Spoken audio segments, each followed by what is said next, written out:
दोस्तों, एक लड़की जिसकी शादी होकर वो ससुराल पहुंचती है। उसका पति उसके पास शाम को जब जाता है तो पत्नी कहती है कि तुम मुझे छूना मत, मैं दूसरे की अमानत हूं और मुझसे बिल्कुल प्यार मत करना। वो लड़की रोई जा रही थी। जब लड़का इतनी बात सुनता है तो वो हैरान हो जाता है। कहता है ये कैसी मजाक है। मेरा इतना बड़ा दिल नहीं है जो इतनी बड़ी मजाक सहन कर सकूं। तुम्हें अगर ऐसा करना था हकीकत में तो शादी से पहले बता देती, तो उसके साथ शादी हो जाती। तुमने क्यों ये घर बर्बाद किया अपना और हमारा।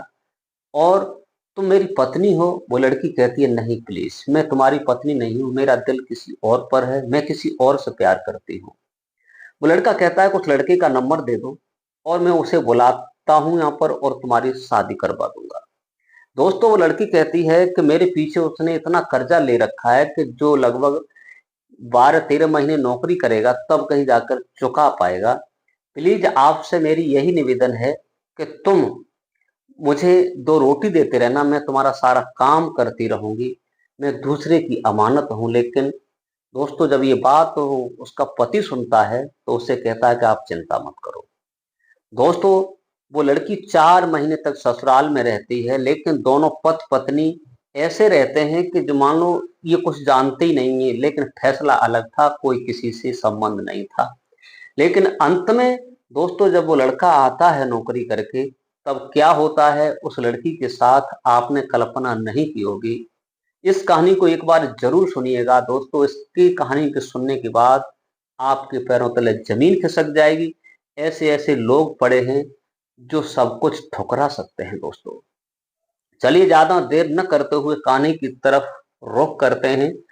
जो ये कहानी हम आपको सुनाने जा रहे हैं, उत्तर प्रदेश का एक जिला है गाजीपुर। गाजीपुर का पास में ही सटा हुआ एक गांव है, वहां की कहानी। दोस्तों, एक लड़की जिसका नाम था सुमन। सुमन का परिवार बहुत बढ़िया था, ठीक ठाक चल रहा था। माता पिता थे, घर में सब कुछ था। लेकिन लड़की जब पढ़ने जाती है, एमबीए इसने किया था।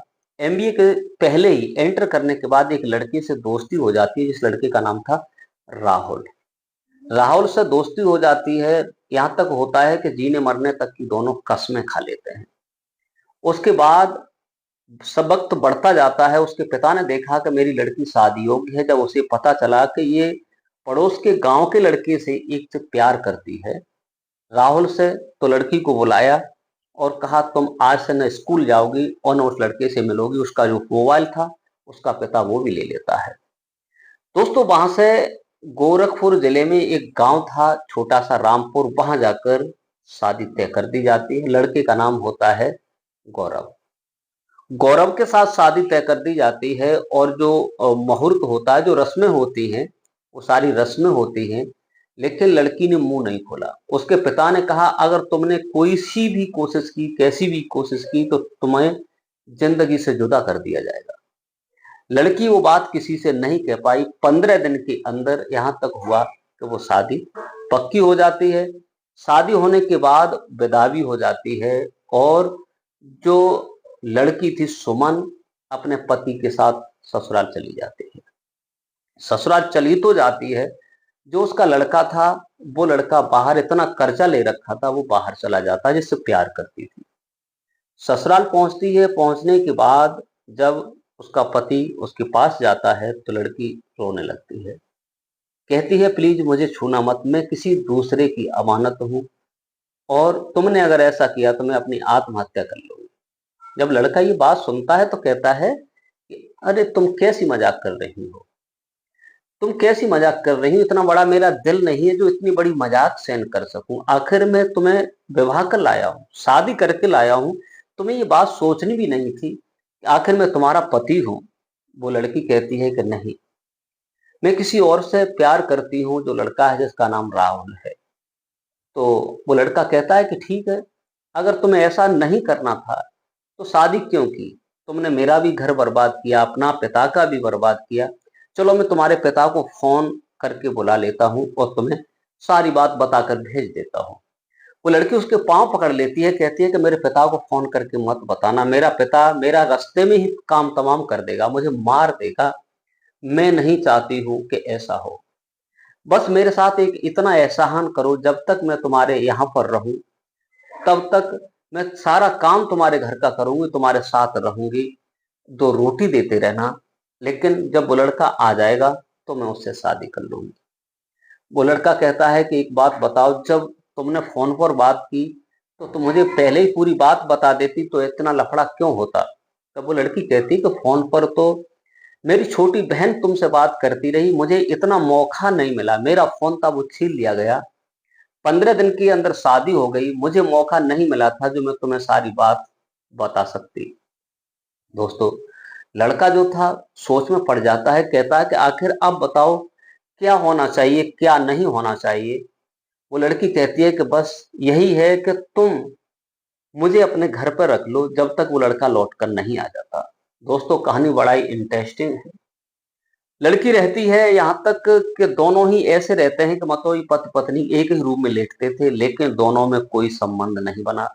खाना बनाती थी, सब तरीका से उससे प्यार करती थी, लेकिन जो होना चाहिए था वो नहीं होता है। 3 महीने तक वो लड़की जो सुमन थी अपनी ससुराल रुकती है। रुकने के बाद कुछ समय के बाद अपने मैके चली जाती है। मैके जब चली जाती है उसका पति भेज देता है। मैके जाकर कुछ समय बाद एक दिन उसके पिता का जो फोन था सुमन के, वो हाथ लग जाता है। उसमें कुछ पुराने नंबर थे, उस लड़का का नंबर भी होता है, वो नंबर मिल जाता है। दोस्तों, जब नंबर मिल जाता है तो उस लड़के को फोन करती है।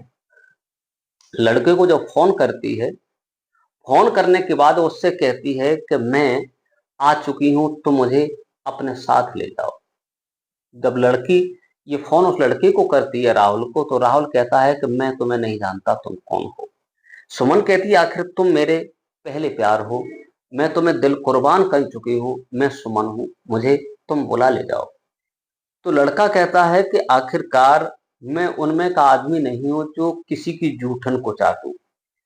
तुम पराई हो चुकी हो, तुम दूसरे की हो चुकी हो, मैं तुम्हें हरगिज कर अपना नहीं सकता।